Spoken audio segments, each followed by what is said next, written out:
Kung nakarinig ka na ng boses na paulit-ulit na nagsasabi ng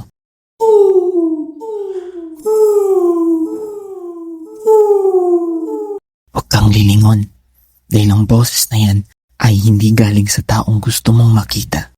Sinasabi nila may isang babae na sobrang tangkad, halos hindi mo makita ang mukha.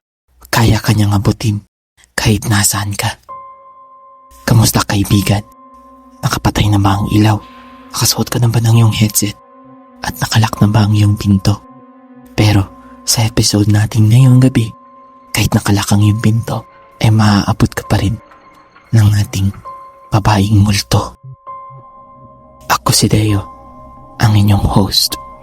Tara, makinig ka muna kung matapang ka.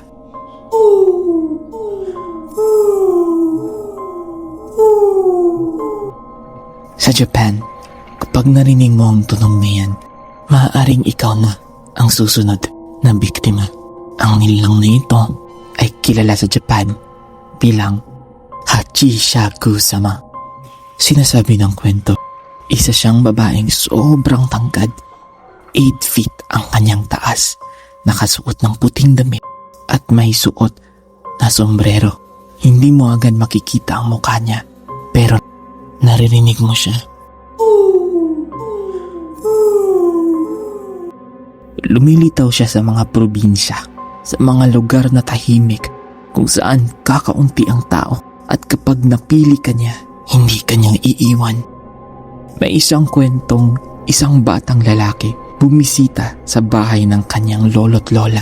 Habang naglalaro siya sa labas, narinig niya ang tunog. Pagtingin niya, may nakita siyang babae, napakatangkad, halos lampas sa bakod, at ito ay nakatingin sa kanya. Sinabi niya ito sa kanyang lolo, at doon nagbago ang lahat. Biglang natakot ang matanda dahil alam niya na napili ang kanyang apo.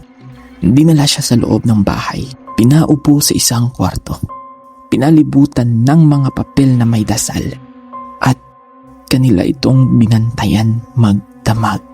Pero kahit nasa loob na siya ng bahay, hindi pa rin sumusuko ang multo. Naririnig pa rin nila ito sa harap ng kanilang pintuan. Sinasabi nila na kapag napili ka ni Hachishaku-sama, susundan ka niya kahit saan ka pumunta, at sa loob ng ilang araw, babalikan ka niya at hindi ito susuko para makuha ka niya. May ilan na sinubukang tumakas, pero kahit saan sila magpunta, naririnig pa rin nila ang tunog. Mas malapit, mas lumalakas, hanggang sa hindi na sila nakikita ulit. Kaya kaibigan, kung sakaling makarinig ka ng tunog na to, huwag kang lilingon. Huwag mong hahanapin ang tunog na ito. Huwag kang lalabas at huwag mong hahayaang makita ka niya.